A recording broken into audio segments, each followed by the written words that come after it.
Hello and welcome everyone to this week's edition of Grappone Drive. I'm Hollis from the Grappone Automotive Group, and today we have the 2017 Honda HR-V in mulberry metallic, which is hard to see right now, but it's purple. It has been named the 2016 Green SUV of the Year, which seems a bit funny since we're driving a purple one around. But we're going to explain to you why that is so today as we take it out on this very rainy day here in Concord.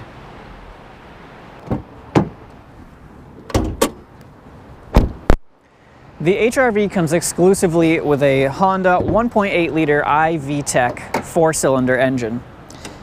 That is mated to either a 6-speed manual transmission or a CVT. Now you can only get one with one and one with the other. So if you want the manual, you get 2-wheel drive. If you want all-wheel drive, you have to get the CVT. That's not a bad thing. That's what we have today. And I actually enjoy Honda's CVT transmissions. They drive very well. They have preset gears, so to speak, so you can hit them with the paddle shifters, and it feels more like a normal transmission that we're all used to.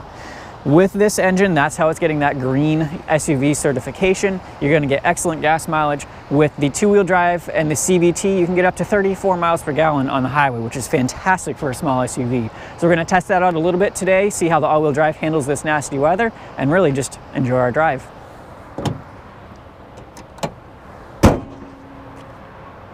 Okay, time for real world backseat room.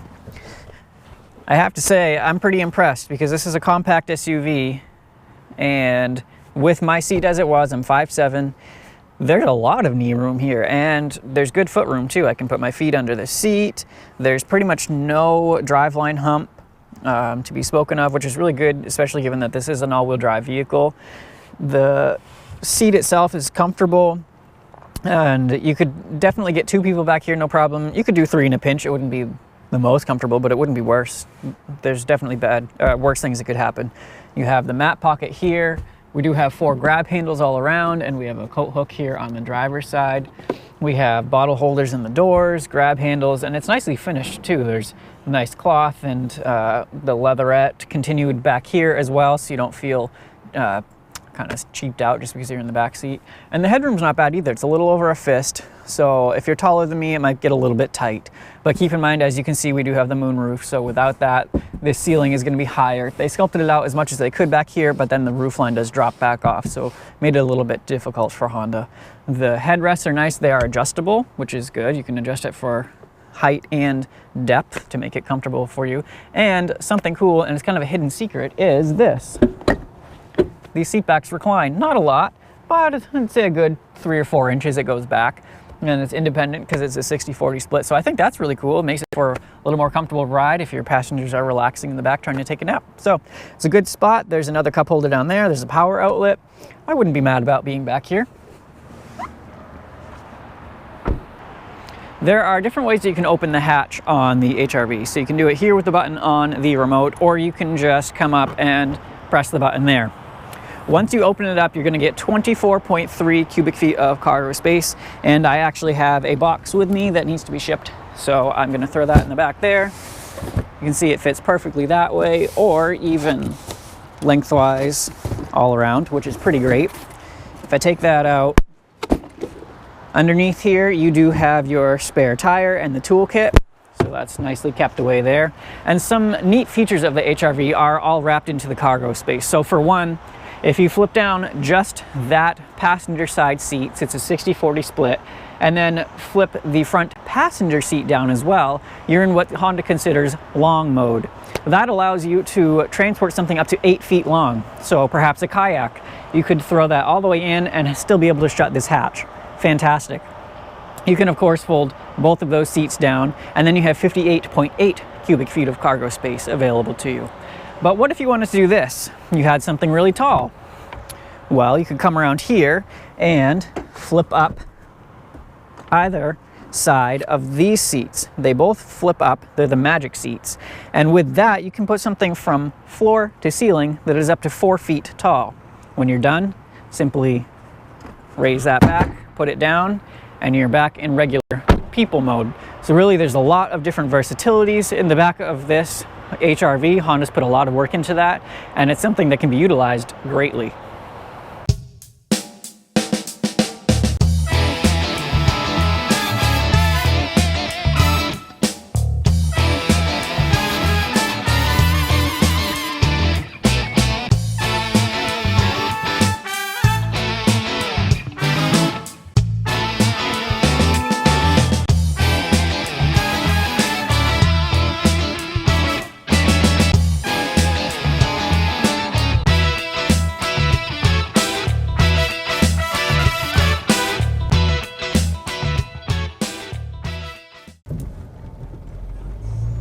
The HR-V is a great vehicle for really everyday life.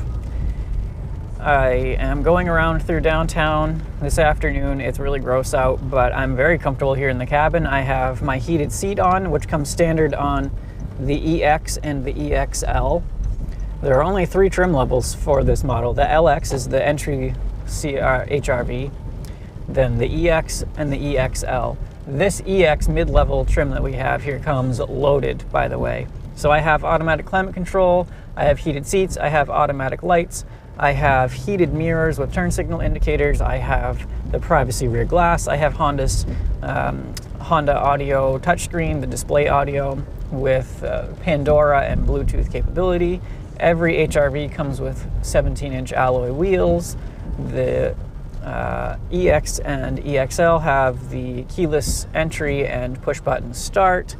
I mean, really just, they throw a lot of content into them, and that it's great. It's a great amount of stuff that you get for the price, which I greatly appreciate. Who doesn't love a good deal? What is going on? Oh, okay. We too, in a moment you'll see, have the Honda Lane Watch, which is standard on the EX and EXL. So if you look at the screen here, when I turn on my right directional, or if I press the button here on the end of the directional stalk, I get a camera view of my right side, and it has those indicator lines on it to show my blind spot. So what that allows me to do is make sure that I can see in my blind spot without having the blind spot mirror, which is a really cool idea. Another thing that they've done too is they have put the automatic brake hold and the electronic parking brake in. So with that brake hold activated, every time I come to a complete stop, I can actually take my foot off of the brakes and the car will hold the brakes and the brake lights for me. So that's great if you're somewhere where there's a lot of stop and go traffic and it just kind of gets tedious, you're just moving just a few feet at a time. You can take your foot off the brakes and relax your leg a little bit as you're going. I have my auto lights on. It's a rainy day. The wipers are speed sensitive and really cool because every time you take your foot off of the brake, they turn back, they do a wipe, regardless of what setting they're in. Pulling onto the highway now, no problem whatsoever. It's very nasty out and there's a good amount of traffic, so that's nice to know that you can just pull on the highway. You don't have to worry about that. Highway noise is a little higher than you would get in something like the CR-V because this is a step lower than the CR-V. So the CR-V is built off of a larger vehicle that's built off of the Civic platform, whereas this HR-V is built off of a Honda Fit platform. So as such, you're gonna get more road noise, and that's definitely noticeable here today. I'm gonna see, the closing the sunshade does help. You definitely remove some of the noise, but there's a fair amount of road noise that's coming through from the tires and the engine. The windshield is not acoustic laminated glass, so you get a lot of noise, especially come from the rain. We're getting a lot of noise there. So just something to keep in mind. But other than that, this is very comfortable. There's very comfortable seats, actually. I'm really impressed with them. They're just regular seats. They're not power or anything, but they're very comfortable. Like I said, I have the heated seat on, which is always nice on a chilly, damp day like today. The ride is typical Honda too, so it has a firm quality to it, but it has a very sporting character, and it's never harsh. You know that you've gone over bumps and expansion joints, but they don't jar the car. They're not jolting and upsetting to the ride. You just know that you've gone over something. It has nicely weighted steering, which is impressive given that it is an electronic steering system. It has good weight to it. There's not really any feedback, but that is to be expected with this type of a system. And like I said, with the CVT transmission, typically I'm not a fan of them. Honda does an exceptional job of making it feel more like your traditional geared system. So I can use the paddle shifters here on the steering wheel to shift up or down,